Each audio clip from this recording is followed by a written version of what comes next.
آله وأصحابه أجمعين أما بعد. So after praising Allah subhanahu wa ta'ala and sending the peace and blessings upon the Prophet sallallahu alaihi wasallam, we begin to pick up in the series of events that have to do with the Sulh of Hudaybiyah. And as we mentioned, this is a very important aspect of Islamic history, an aspect from the life of Rasulullah sallallahu alaihi wasallam. And we're reviewing it only from the Sahih Ahadith because there are many weak narrations surrounding this event. But filtering through those, looking at the authentic narrations, we were at the point where the Quraysh had sent many people to judge the Muslims.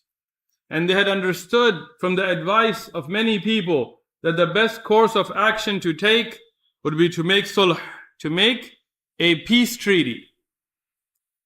But the Quraysh, the mushrikeen of Quraysh, and the youth from them decided not to go down that peaceful path. And our beloved Prophet sallallahu alaihi wasallam kept trying to steer towards peace. And we'll see that today again.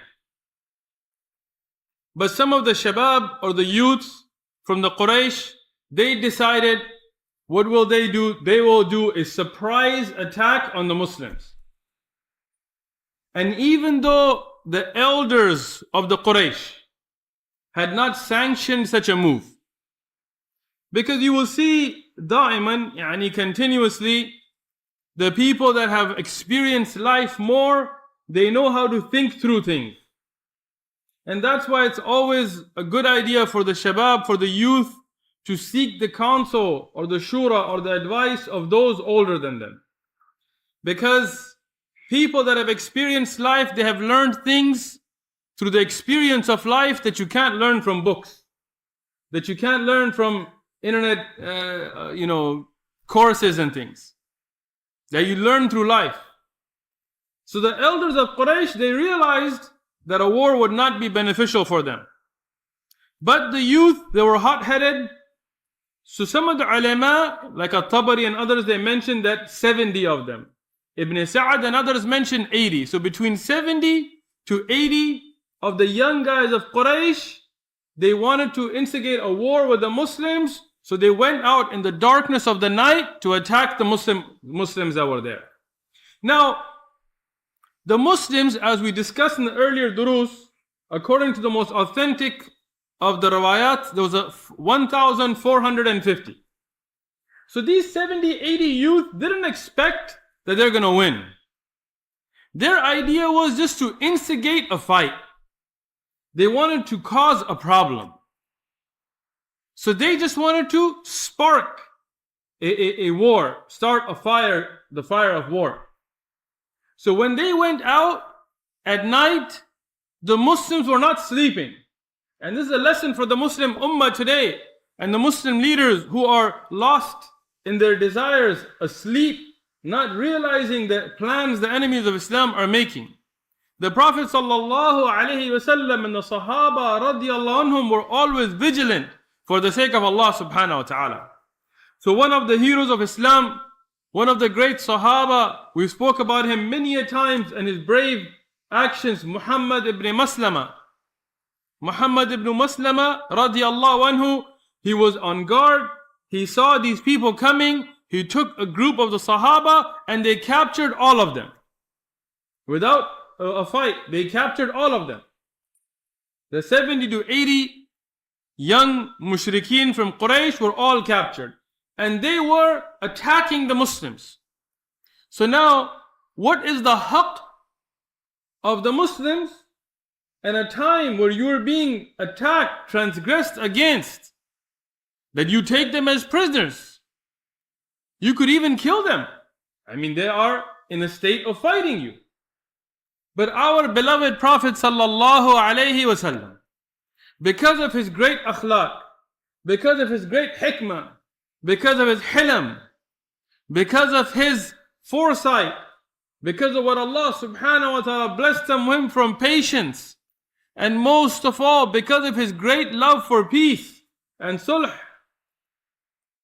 he not only didn't order them executed or killed or harmed, but he treated them well and released them all back to Quraysh without even taking anything from ransom.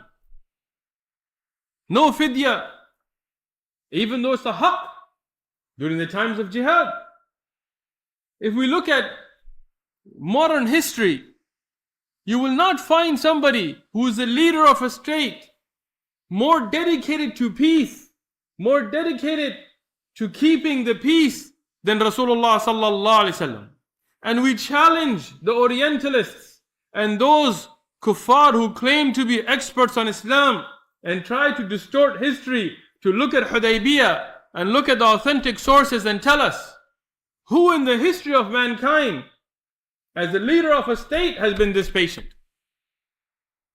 And I want to make a point, because I have to address the ills of the ummah that I see in front of me. Not just what we talk about history. Some people tell me this talk about history. No, that's not the responsibility of a imma to put you to sleep or entertain you. The job of the ai*imma of our masajid, of our ummah, should be to educate you and revive you and to awaken you. Today we find a lot of Muslims praising kuffar like the Dalai Lama.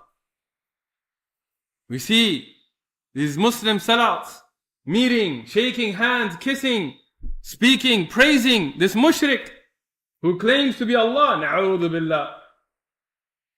They talk about him. Me, I have no respect for Dalai Lama. Why? First and foremost, he's a man who claims to be Allah. Na'udhu billah.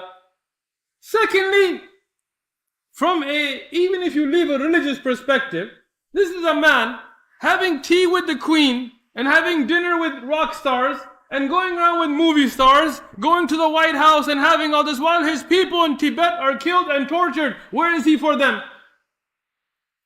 While his people are killed and tortured, this man is going to music concerts and publishing books and having, grand openings. And look at his house. Google it. What respect should we have for this man? A man who takes a hadith of Rasulullah sallallahu alaihi wasallam, mixes them up, puts them out, and they put his name on it. Dalai Lama said, "You will never be a true believer until..." Wait. That's a hadith. We need to copyright these. But Rasulullah sallallahu alaihi wasallam, he cared about his ummah. And he loves peace. So he let these people go, even though it was a right to hold them at least at minimum as prisoners, because they had attacked the Muslim ummah. But this is the hikmah that many of the youth don't understand. When somebody is patient, people want results. Many of the Sahaba, they wanted to hold these people, they wanted to kill them, they wanted to at least take fidya to release them. But the Prophet ﷺ, in a gesture of peace, he gave them back to the Quraysh unharmed. Then Rasulullah ﷺ sent Khirash ibn Umayyah al-Khuzai. And Khirash, he took his brother-in-law with him as messengers of Rasulullah sallallahu alaihi wasallam to the Quraysh with a message of peace. Khirash ibn Umayyah al-Khuzai was a very trustworthy Sahabi, but he was not well known. But he was chosen due to certain reasons.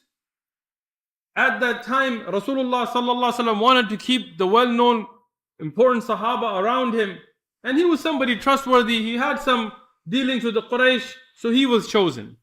He went with his brother-in-law, but when he got to the guards of the Quraysh, because he was not well known by the people, instead of inviting him in, breaking the tradition that goes in the history and what was the adat of the Arab, of not harming the Rasul, not harming the messengers, the Quraysh, they attacked him, they killed his brother-in-law and harmed him, but he escaped.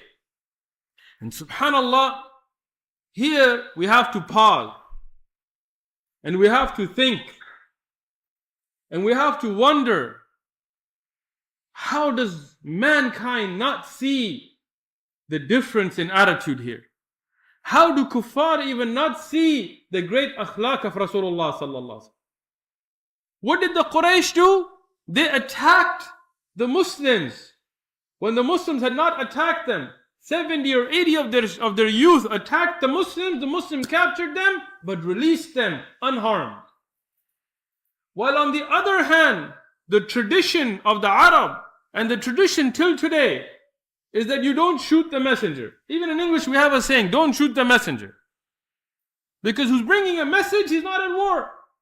But the Quraysh didn't even take care of that norm of the Arab society, and they killed one of the people that were coming as a messenger of peace to them.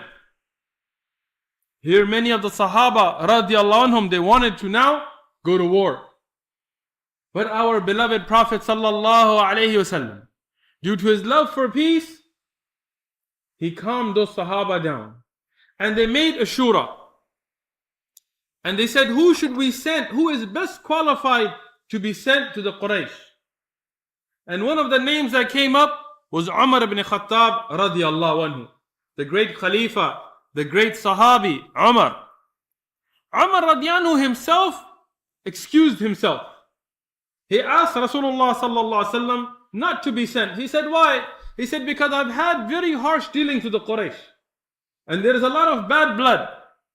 And when I see them and they see me, it will be a fight. And Umar bin Khattab said, now look at this hadith. It's a sahih narration. He said, the best of us to send is Uthman ibn Affan radiallahu anhu. Uthman ibn Affan radiallahu anhu, the great Khalifa, the great Sahabi, the underrated Sahabi. We look at all these, series, we hear the life of Abu Bakr, life of Umar, and then when it comes to Uthman and Ali, and then it kind of fades away. And you hear a lot of fadail of Ali ibn Abi Talib, as is his haqq, the great Sahabi. We hear a lot of fadail of Abu Bakr and Umar, as there is their haqq. But many of us don't realize the fadail of Uthman ibn Affan radiallahu anhu. Here, the shura of the Sahaba radiallahu anhum came to ijma', a consensus, with Ali and Abu Bakr and Umar and others. And the head of them, Rasulullah sallallahu alaihi wasallam, that the most qualified person to send was Uthman ibn Affan radiallahu anhu. The ulama of Tariq have pointed out some reason. The first and foremost is that he was respected by all people. Why? Because of his good akhlaq. Secondly, he was a strong man. He was a strong man that would not divert from his mission. Thirdly, he was a great da'i. He was a great inviter towards Islam. And one of the aspects, as Ibn Kathir points out, of this Rasul, of this messenger of Rasulullah sallallahu alaihi wasallam being sent to the Quraysh, was to give them da'wah. It was not just to make a treaty, but also to give them da'wah. As when Allah subhanahu wa ta'ala sent Musa alayhi salam to Fir'aun, it was a da'wah, not just to make treaties. Today, our leaders should take a lesson from this. Don't just go and kiss the feet of senators and congress people and just to get some benefits for the ummah. No, but be a da'wah, invite them towards Islam. Don't say it's enough for them just to be pro-Muslim. No, give them the da'wah of Islam. And Uthman bin Affan radiallahu anhu, a part of his mission was to give da'wah to the Quraysh. Also a part of that mission, to uplift the spirits of the Muslims that were imprisoned in Mecca. There were Muslims that were imprisoned by the Quraysh, physically stopped from being able to make hijrah to Rasulullah sallallahu alaihi wasallam in Medina. So when they would see Uthman bin Affan, it would raise their hopes, it would raise their spirits. And that was part of the hikmah. Also, to convey the message of peace from Rasulullah sallallahu alaihi wasallam. To convey that the Muslims were not there as aggressors. They were not there to fight. They were there to perform the Umrah in a peaceful manner. Uthman bin Affan radiallahu anhu was well known for his generosity. He was a very generous man. He was well known for his good akhlaq, for his good manners. He was well known for his decency. He was respected by the Muslim and mushrik. Why? Because he was a man known for good moral character. As we find in Sahih Ahadith, in authentic Ahadith, that Uthman ibn Affan radiyallahu anhu never drank alcohol, khamar, even in the Jahiliyyah. Even when khamar was not haram, Uthman bin Affan radiyallahu anhu, he never drank khamar. Why? As he explained himself, he said, I saw the people that would be drunk would deal in a manner that was indecent, and it was not befitting of a man of honor. That is the personality of Uthman ibn Affan. Uthman bin Affan radiyallahu anhu never committed zina even in Jahiliyyah. Uthman bin Affan radiyallahu anhu was a man that people would go to solve problems between them, because he was a man known for his trustworthiness. He was so loved by the Quraysh even before Islam, that the Arab women, when they loved their children, they would say, أُحِبُّكَ وَالرَّحْمَنِ حُبِّ الْقُرَيْشٍ لِلْعُثْمَانِ. Subhanallah. They would say, I love you like a mother to her son. وَالرَّحْمَنِ, يعني I swear by Rahman. It's a qasam. Like the love of the Quraysh for Uthman. This was something that was a statement. Like today, if somebody tells somebody in the foolish ways that we have, that I love you like Romeo loved Juliet, or something famous. Like that, the Quraysh, they loved Uthman ibn Affan radiyallahu anhu for his good akhlaq so much that there was a well-known saying that a mother would tell her child that I love you, War-Rahman, the love of the Quraysh for Uthman. Because of these reasons, Rasulullah sallallahu alayhi wasallam, he used to honor Uthman ibn Affan radiyallahu anhu the most. A lot. How? There is a Sahih hadith that Imam al-Haythami has judged to all the rijal to be thiqat. It is reported by Tabrani. Imam Ahmad bin Hanbal has reported in his book Fadail al-Sahaba. Imam Ahmad al-Shakir in his Hashiyah on the Musnad has also graded it to be Sahih. Where Rasulullah sallallahu alaihi wasallam, he entered upon his daughter, who was the wife of Uthman ibn Affan radiyallahu anhu, and he told her, "O my daughter, احسني إلى أبي عبد الله." من هو أبي عبد الله؟ عثمان بن عفان. فإنه أشبه أصحابي خلقا. He told his daughter, "O my daughter, deal best with Uthman, يعني Abu Abdullah." Why? Because he is the closest in resembling me in akhlaq. Subhanallah. What does the Prophet ﷺ tell his own daughter? In some of the narrations, she was combing the hair of Uthman ibn Affan. He told her, serve him well, deal best with him. Why? Because this man, Uthman ibn Affan, is the closest of my Sahaba to me in akhlaq. And we know that the Prophet ﷺ had the best of akhlaq. And the Prophet ﷺ is telling us that out of all his ashab, all his Sahaba, the closest to him in akhlaq is Uthman ibn Affan. Imagine the great akhlaq of Uthman ibn Affan. Uthman ibn Affan radiyallahu anhu, he went to Mecca as the Rasul, the representative, the messenger of the Messenger of Allah sallallahu alayhi wasallam. When he got to those guards that had attacked the messengers earlier, many of them, they were hostile. But as Ibn Sa'ad mentioned in his Tabaqat, that many of them, Uthman bin Affan had done favors to before Islam. They knew of his good akhlaq, so they restrained themselves. And because of his good akhlaq and how he had dealt with them good, even though they were mushrikeen, they allowed him to enter. Which tells us about the importance of having good akhlaq even with mushrikeen, even with kuffar. There is a time to be harsh, but the time to be soft. The time to always remember our ashab, our companions, our role models, those sahaba of Rasulullah sallallahu alaihi wasallam. When Rasulullah sallallahu alaihi wasallam sent Uthman bin Affan, there is a man named Aban ibn Sa'id. He is the one who gave the protection to Uthman ibn Affan to allow him to go into Mecca. The way of the Arab, if you were going to go into hostile territory, you would take somebody who's honored or respected there, who would give you ajar, and he would give you the protection. فجاره عثمان ibn Affan رضي عنه أبان ibn Sa'id. This man, Aban, he accompanied Uthman رضي عنه when they entered Mecca. When he saw Uthman ibn Affan with his izar, with his loin cloth, you know what you tie underneath? In Somali they call it mawis. You know the mawis? Call it izar. In Urdu they call it lungi or lung. This is something that is from the Sunnah. And Rasulullah sallallahu alaihi wasallam and Ashab used to wear it. So when he saw the izar of Uthman ibn Affan, who was a very wealthy man, high up, it was raised from his ankles up to the mid-shin, or above the ankle. He told him, Asbil, yani make isbal, kama yusbil qawmak, as your qawm makes isbal. What is isbal? When you hang the clothes underneath the ankle, below the ankle.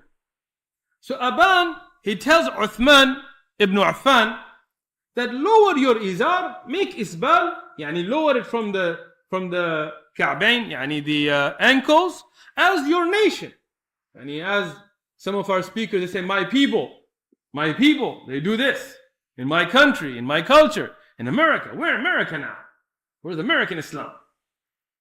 So Aban is telling him that the Quraysh in their way is to lower the izar past the ka'bayn. So make isbal as your qawm does, as your people do. It's a very important juncture now. Why? Uthman ibn Affan is going to the Quraysh in a very critical time. And it's peace negotiation. And the failure of these negotiations could end up in war, which Rasulullah sallallahu alaihi wasallam doesn't want. He wants peace. And if they are successful, they can bring that peace that Rasulullah sallallahu alaihi wasallam, the Muslims want and need so bad. So this is a time where if ever it was okay to sacrifice a hukam, this would be the time, out of hikmah. And he's not telling him to do it out of kibr. It's a very important point here. Many people today, a'imma of masajid, they say, no, if it's not out of kibr, it's okay. So, Aban is not telling Uthman, have kibr. What is he telling him? Lower it, so that the people can accept your da'wah. They can accept your sulh, your peace treaty. Right? So if our imams of masajid and leaders today in their fiqh of saying that it's okay to make isbal if you're not doing it out of kibr was correct, then there would be no barrier to Uthman ibn Affan lowering his izar here. But what did the Prophet ﷺ teach us? That the way of the mu'min is to have his izar and his thobe, whether it's today with pants and shirts, at the middle of the shin, and which between that and the ankle, or between that and the ankle, and so on. Meaning that you don't all have to have it at the middle of the shin. The way of the mu'min is to do it that way, but it's also the way of the mu'min if you lower it from that. But the Prophet ﷺ told us, whatever is asfal, whatever is below the ka'bayn, fin nar, it's in the nar. Now there are ahadith that mention that this is done out of kibr. Yani if somebody does it with kibr, that's even worse. But if you don't do it out of kibr, that doesn't mean it's okay. As Uthman ibn Affan, he said that the way of my Prophet sallallahu alaihi wasallam is to have it like this, and that's the way we will do it.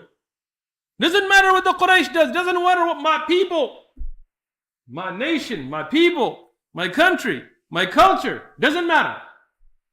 If the Rasul alayhi salatu wasalam did it that way, that's the way I'm going to keep it. If the Quraysh don't like it, let them.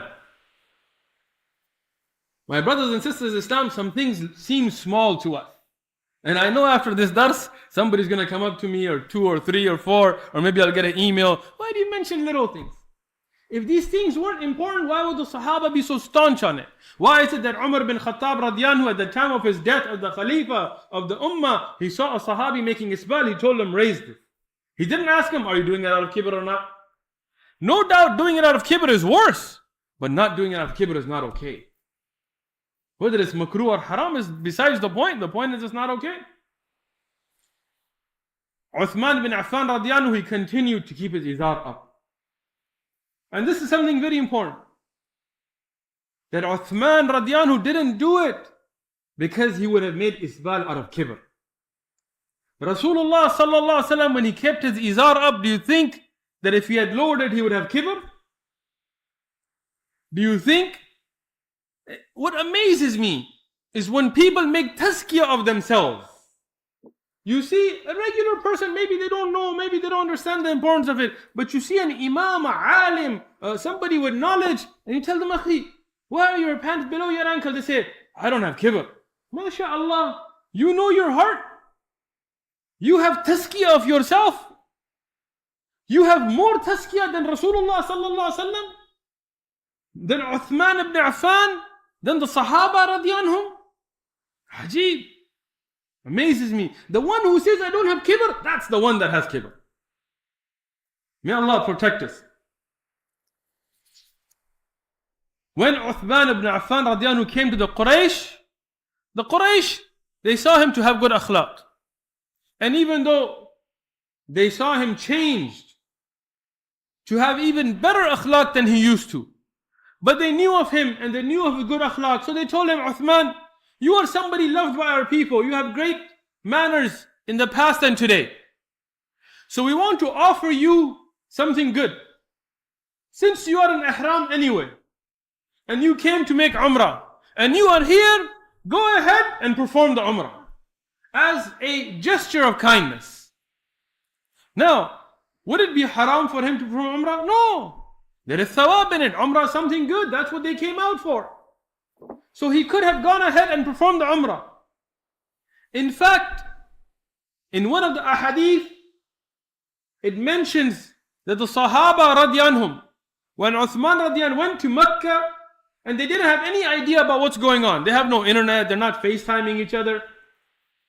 They started to say to each other, if nothing else, when Uthman goes there, radiallahu anhu, at least he can perform the umrah. Rasulullah sallallahu alayhi wasallam, our beloved Prophet sallallahu alayhi wasallam, he doesn't know the ghaib. He doesn't know what's going on in Mecca. He says, Uthman will not perform the umrah. He said, why not? Is it haram? Is it wrong? He said, no. But I know Uthman, and I know his love for me, and I know until I perform the umrah, he will not perform the umrah. Subhanallah. It's a very important lesson for us today. Never put yourself ahead of Rasulullah sallallahu alaihi wasallam. Now, every Muslim sitting here, brothers and sisters and watching, are going to say, I would never put myself ahead of Rasulullah sallallahu alaihi wasallam. But in reality, in action, in the lisan of hal, not of maqal, you do. And we do. How? Rasulullah sallallahu alaihi wasallam told us that pay zakatul fitr as ta'am, as food. And we say, no, I'm more intelligent. I think in nowadays, we don't need to give food, we need to give money.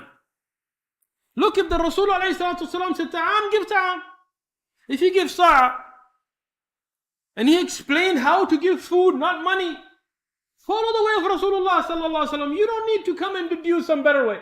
Rasulullah sallallahu alaihi wasallam tells us to wear a certain type of libas, or to eat a certain way, or to pray a certain way, and we say,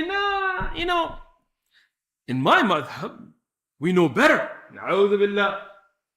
Today in America, we have to have a different Islam from the way Rasulullah sallallahu alaihi wasallam taught us. Na'udhu billah. Uthman bin Affan radiallahu anhu, he doesn't know this conversation that happened. But at the same time, when he's with the Quraysh and they offer him, he tells them, Wallahi, I will not perform the umrah until the Rasul of Allah sallallahu alaihi wasallam performs the umrah. This was the love Uthman radiallahu anhu had for Rasulullah sallallahu alaihi wasallam, and Rasulullah sallallahu alaihi wasallam knew this love. So Uthman radiallahu anhu, he gives up this opportunity. He turns down this offer to perform the Umrah out of his love, never to go ahead of what Rasulullah sallallahu alaihi wasallam is doing. And I want to make another point. Today, many of our brothers and sisters, they leave the sunnah in their adhkar. Rasulullah sallallahu alaihi wasallam taught us beautiful adhkar. How to make adhkar after salah, how to make adhkar before sleeping, how to make adhkar in the morning and evening, how to make adhkar in the night, how to make adhkar when you're traveling in Hajj, everything. So much so that I doubt that anybody sitting here, Allah knows better, maybe mashallah one of you is, but I doubt, and I know for sure that I don't fulfill all of those adhkar. And I doubt any of us do. All of them. Yani maybe some of them, but every single dhikr established from the Prophet sallallahu alaihi wasallam, to make sure that every day and every night we're fulfilling them, I'm sure we are weak in it. But people make up other adhkar that Rasulullah sallallahu alaihi wasallam didn't teach us, without doing the adhkar that the Prophet sallallahu alaihi wasallam taught us. We see some of the masajid, right after salah, the imam will turn around and he'll raise his hands, and everybody will raise their hand, and they'll make a dua in jama'ah. Where is the hadith for this? What did the Prophet ﷺ do after salah? He made istighfar. He said, Allahumma anta salam wa minka salam tabarak ya dhal jalali wal ikram. He made the tasbihat. He read Qul wallahu ahad, Qul a'udhu falaq, Qul a'udhu bin nas after Fajr and Maghrib three times. Ayatul Kursi. And many other adhkar he made. So these people, when they leave all these and they go drink to this dua and after dua, Ameen, and everybody gets up and leave, they leave the way of Rasulullah sallallahu alaihi wasallam to make a new way. Some of them, they put their hands on their head. Ya qawi, ya qawi, ya qawi. Where is the hadith for this? Some of them, Ya Noor, Ya Noor, Ya Noor. Where is the hadith for this? Why leave the adhkar of Rasulullah sallallahu alaihi wasallam and make up new ways? This is what we don't see in the life of the Sahaba radiallahu anhum. And if they have a hadith for this, then khalas is a video that'll be on YouTube, and everybody sitting here, take this challenge to him, bring it, and I will apologize myself on video and in person. The Quraysh, they had Uthman radiallahu anhu. They understood that the only way is going to be of peace, but they had to unite themselves. Because some of them were still looking for the fight, and some of them wanted to make different, conditions. Some of them said, allow them to make Umrah. Some of them said, no, we will not allow them to make Umrah. So while this was going on, they imprisoned Uthman radiallahu anhu. They kept him as captive. They didn't allow him to go back to the Muslims. So when Uthman ibn Affan radiallahu anhu went, and he didn't come back, a rumor began amongst the Muslims. A rumor began that Uthman radiallahu anhu had become shaheed, that he was killed by the Quraysh. Because earlier we saw what happened when the brother-in-law of the Sahabi that was sent was killed, and the Quraysh had shown that many times they wouldn't even follow the adat of the Arab in respecting the Rasul. And the way was to go and come back, and now with this delay, a rumor started to spread. And that rumor reached Rasulullah sallallahu alayhi wasallam. Now Rasulullah sallallahu alayhi wasallam, if as some of the people of bid'ah, they say that he had ilmul ghayb, yani he knew the unseen, and they make nasheeds about this, and they misquote ahadith about this, and they try to derive things from the Quran that are not there. But it's a very simple answer. If Rasulullah sallallahu alaihi wasallam had ilm al-ghayb, yani mutlaqan, if he knew everything, he would have told the Sahaba that don't worry, I know he's not dead, so don't worry about this rumor. But he didn't. So Rasulullah sallallahu alaihi wasallam, he gathered the Sahaba under a tree. And this was not something that was planned. It's not like there was news that went out to Sahaba that this will happen.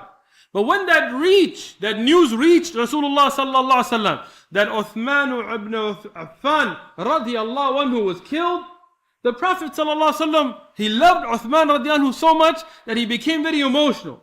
And in that time he gathered the Sahaba, whoever was there. Now there's 1,450 Sahaba, so it doesn't mean all of them were there at that time. Whoever was around him, he gathered them. And he said, we will make a bay'ah. What will be the bay'ah? A pledge that we will take revenge for Uthman till death. Now look at the love that the Sahaba and Rasulullah sallallahu alaihi wasallam had for Uthman radiyallahu anhu. That they didn't want to fight. Even when that Sahabi was killed, the Prophet ﷺ didn't declare war. Even when the Quraysh was trying to instigate a war by attacking the Muslims, Rasulullah ﷺ didn't want to fight. Even when Khalid bin Walid and others tried to instigate them, Rasulullah ﷺ didn't want to fight. But if the news was true that Uthman radiyallahu was killed, even Rasulullah sallallahu alaihi wasallam said, we will fight till death. And this is very important because the people with diseases in their hearts, they speak ill about Uthman radiyallahu. And we need to know that Uthman radiyallahu was a person that continuously, repeatedly, at many occasions, Rasulullah sallallahu alaihi wasallam gave him the glad tidings of Jannah. That he was somebody so beloved by the Prophet sallallahu alaihi wasallam that Rasulullah sallallahu alaihi wasallam said that if that news is true and the Quraysh have killed Uthman, no more peace. We will fight and take revenge for Uthman till each one of us dies. And this bay'ah is called Bay'atul Ridwan. Bay'atul Ridwan became famous in Tariq, and it is mentioned in the Quran. And everybody who gave bay'ah under that tree in Bay'atul Ridwan is from the people of Jannah, as the Quran praises them. As the Rasulullah sallallahu alaihi wasallam in one of the authentic ahadith said, that I have this belief that everybody who gave me bay'ah under that tree on the day of Ridwan, that they will be from the people of Jannah. And that is why the person who was the one person who was a munafiq, he didn't give bay'ah that day, and we'll talk about him in a minute. But this is important because the people like Abu Bakr and Umar and Ibn Umar and others who gave bay'ah on the day of Ridwan, they are people of Jannah. So Rasulullah sallallahu alaihi wasallam, he gathered the Sahaba and he called them to give bay'ah to him for this. Who was the first one? Man huwa awwal man bay'ah bay'atul Ridwan? Ismahu Abu Sinan. Abu Sinan al-Azdi. Abu Sinan was a great mujahid and a great fighter from the Sahaba. And as mentioned in Sahih al-Bukhari, he was the first one that went and gave bay'ah on the day of Ridwan. Now, even the ulama of Tariq, they made a mistake. They said that Ibn Umar, Yani Abdullah ibn Umar, became Muslim before Umar ibn Khattab. And this is a mistake. And this is a mistake corrected in Sahih al-Bukhari, where Abdullah ibn Umar, he said, and this was reported from Nafi', that some people said that Abdullah ibn Umar became Muslim before Umar ibn Khattab, but that's a mistake. Umar ibn Khattab became Muslim first. But where did the mistake come from? The mistake came from the fact that on the day of the bay'ah of Ridwan, Umar radiyallahu, he saw the Sahaba gathering around Rasulullah sallallahu alaihi wasallam, and he was at that time, he had heard from some people that Uthman radiyallahu became shaheed, so he was putting on his armor. Umar radiyallahu didn't play. He said, Uthman became shaheed, that's it, I'm putting my armor on. So when he saw the people gathering around Rasulullah sallallahu alaihi wasallam, he sent his son Abdullah ibn Umar to find out what's going on. And Abdullah ibn Umar radiyallahu anhuma, when he went and he heard about the bay'ah, he went ahead before even going back to his father, he gave bay'ah. The Sahaba radiyallahu anhum, they used to be at the forefront of good deeds. So he gave bay'ah. And then he went back to his father and he told him And then Umar ibn Khattab radiallahu anhu, he came himself and gave bay'ah. So Abdullah bin Umar gave bay'ah on the bay'atul Radwan before his father, but he didn't become Muslim first, as mentioned in Sahih al-Bukhari. Umar ibn Khattab radiallahu anhu also gave bay'ah in the bay'atul Radwan, which is praised in the Quran. So how can somebody speak bad about Umar? How can somebody speak bad about Abdullah ibn Umar or Abu Bakr or those that are praised in the Quran? Here Umar bin Khattab radiallahu anhu not only gave bay'ah, but he became the one holding the hand of Rasulullah sallallahu alaihi wasallam when the other Sahaba would come, because there were so many, and they gave bay'ah to Rasulullah sallallahu alaihi wasallam. The bay'ah given was that to fight till death to avenge Uthman radiallahu anhu. And I want to clarify some things about bay'ah. Some of the people, they have this weird concept. No doubt there is bay'ah in Islam. The bay'ah in Islam is there. But who's bay'ah given to? The Khalifa. And what is bay'ah given to about now is the complete bay'ah. In the time of Rasulullah sallallahu alaihi wasallam, nobody else could take the bay'ah except Rasulullah sallallahu alaihi wasallam, unless somebody was taking bay'ah on his behalf. After Rasulullah sallallahu alaihi wasallam, nobody could take the bay'ah except Abu Bakr, and then Umar, and then Uthman. And then in the time of Ali radiallahu anhu, when the thing split, there was a fight until it came together. Because the Prophet ﷺ has told us that you cannot have two khulafa. You cannot have two people taking bay'ah. If there is two, then one has to fight the other. But the Sufis nowadays, they have some strange bay'ah. In one city, there'll be like 10 people taking bay'ah, and none of them will be a khalifa. One will be taking bay'ah for dhikr, and one for salah, and one for this, and one person will be giving bay'ah to more than one person. When did this happen in the history of Islam? Ajib, bid'at. And we challenge those who do this to come and sit with us. If you have daleel, come here. If you don't want to come here, we'll come to you. Tell us when and where. If you want to fly here, I'll pay for your ticket. If you don't want to fly here, I pay for my own ticket, I'll come to you, wherever you are. Your masjid, your house, your dark alley, I'm not scared, anywhere you want. Let me know. It's an open challenge. We'll bring our daleel, you bring your dalil. Tayyib? In the time of Rasulullah sallallahu alaihi wasallam, there was bay'ah for things like fighting till death. Until the later time when there was a complete bay'ah as well. But after the passing of Rasulullah sallallahu alaihi wasallam, there was no partial bay'ah. There's only the bay'ah to the Khalifa.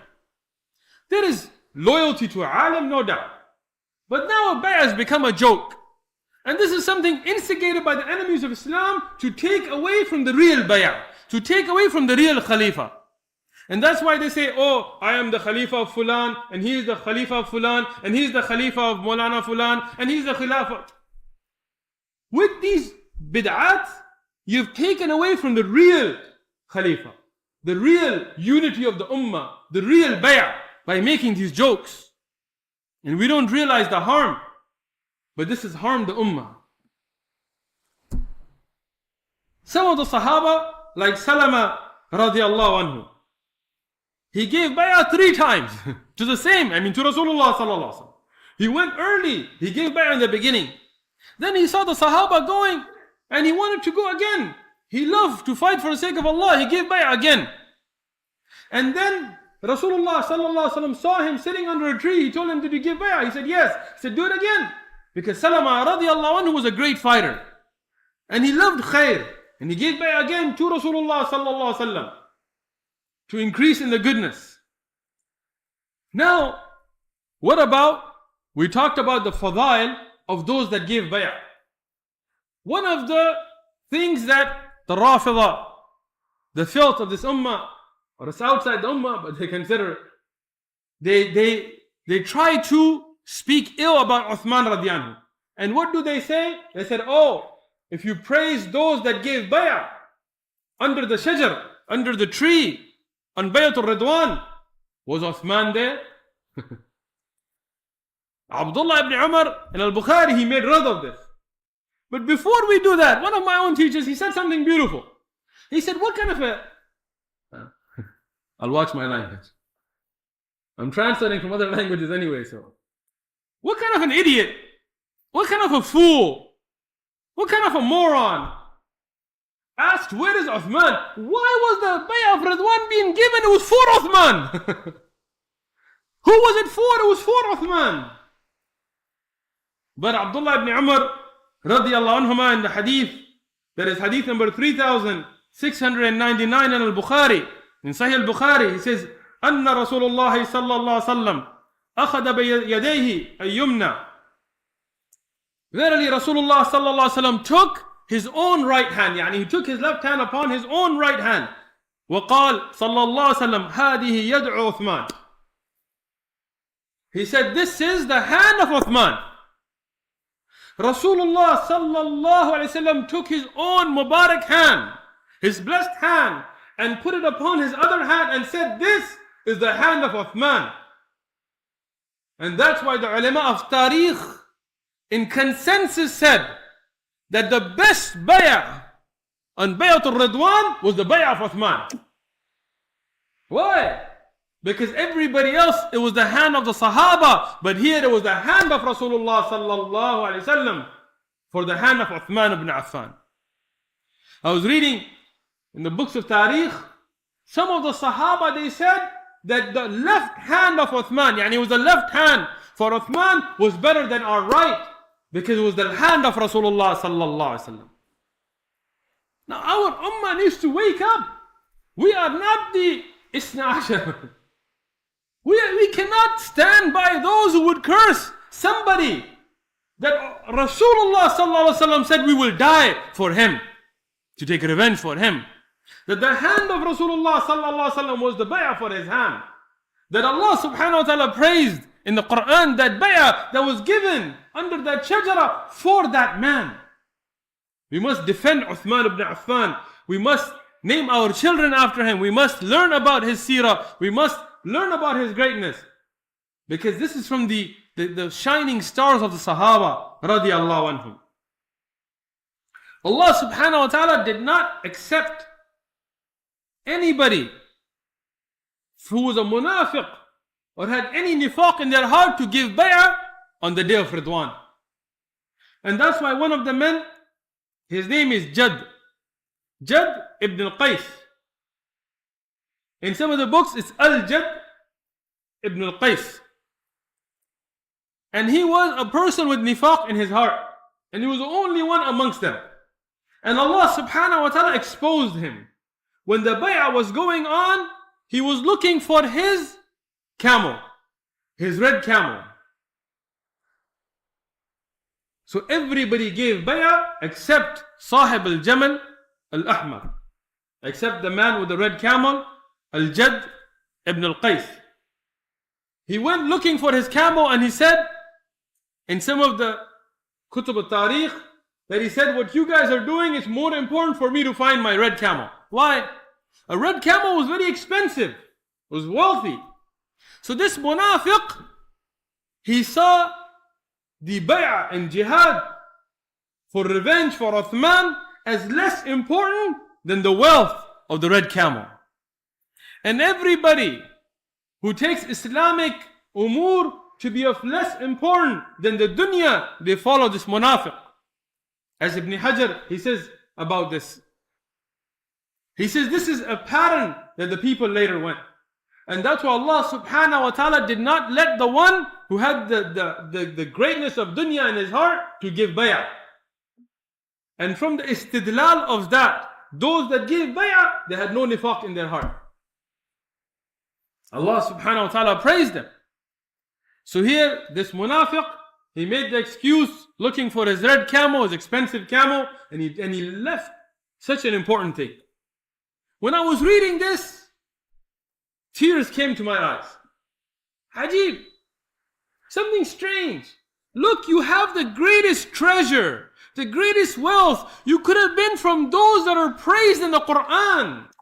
Those that gave bay'ah to Rasulullah sallallahu alaihi wasallam. Those are from the people who were given the glad tidings of Jannah, and you left it for what? A camel? Subhanallah. How foolish is that? And how foolish are those today that sell their iman for dunya? You know the haqq, and you sell it for the dunya, for a government position, to have some ease, to be taken off some list, don't you think Allah will question you for your responsibilities? You're losing the treasure of Jannah for what? A little bit of the dunya? Look at this fool and what he did. At this time, the Quraysh heard this news. They heard the news that the Muslims have prepared to fight till death to take revenge for Uthman ibn Affan radiallahu anhu. And the Quraysh, they became afraid. They knew that the Muslims would take revenge and they will fight like lions. And they had engaged the Muslims in battles. So they knew how bravely the Sahaba radiallahu anhum fought. So the Quraysh here, they became afraid. And they sent their negotiator, who was the one that they would regularly send when they wanted to solve an issue. The Quraysh, they had different people they would send at different times. Somebody they would send just to make the problem more. Somebody they would send when they just wanted to find out what was going on. And somebody they would send who was a person of good manners, of hilm, when they really wanted to solve an issue. And Suhail ibn Amr, who was not Muslim at that time, even though he became Muslim later, he was a man of good akhlaq and a man who would be sent to solve issues. So when he was sent, because the Quraysh became afraid after hearing about the Bay'at al-Radwan, when Rasulullah sallallahu alaihi wasallam saw Suhail ibn Amr coming, he told the people that Allah will make sahal, will make easy our umur now because of Suhail. And this is a very interesting thing. Taking the good omen from a good name. In Islam, we don't believe in omens. We don't believe in black cat, crosses, or all this foolishness. This can be shirk. May Allah protect us.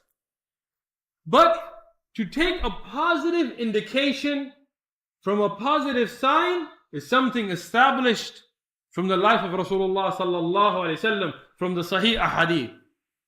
So when Rasulullah sallallahu alaihi wasallam would see a path, he would ask, what is the name of the path?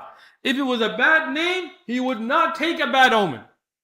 To take a bad sign from a bad name is not something from the Sunnah. But if it was a good name, he would take a good meaning from it with a positive attitude. And it shows the positive attitude of Rasulullah sallallahu alaihi wasallam. Not to take a bad omen from a bad, but to take a good indication from a good name. Suhail comes from the root word of sahal, of something easy. So Rasulullah sallallahu alaihi wasallam took a good indication from the name of Suhail. And knowing the tradition of the Quraysh, that Suhail ibn Amr would be sent when they wanted to solve an issue. So here Rasulullah sallallahu alaihi wasallam, he saw Suhail ibn Amr, and he knew a good indication was to come, and he sat and he started to speak with Suhail. What is the first thing that they asked about from Suhail? Is how is Uthman? Because if Uthman ibn Affan radiallahu anhu was harmed, there is no peace. And that tells us the ghira that Rasulullah sallallahu alaihi wasallam had for his ashab, that we don't have for the ummah today, that we don't have for our leaders today, that we don't have for our brothers today, that we don't have for our sisters today. Unlike the Dalai Lama, who let his people be massacred and killed and continue to be killed while he's enjoying high tea with the queen. Rasulullah sallallahu alaihi wasallam, he told Suhail that if Uthman is harmed, there is no sulh. There is only jihad fi sabilillah until we take revenge and every one of our necks are cut. But when Suhail told the Prophet sallallahu alaihi wasallam and the Sahaba radiallahu anhum that Uthman ibn Affan is fine, he's safe, he's in good health, then Rasulullah sallallahu alaihi wasallam sat down with Suhail and Umar and Ali and the major Sahaba were asked to sit to begin the negotiations of peace, which we will discuss next Saturday, inshallah ta'ala. Jazakumullahu khairan. Inshallah, we'll have the second dars short.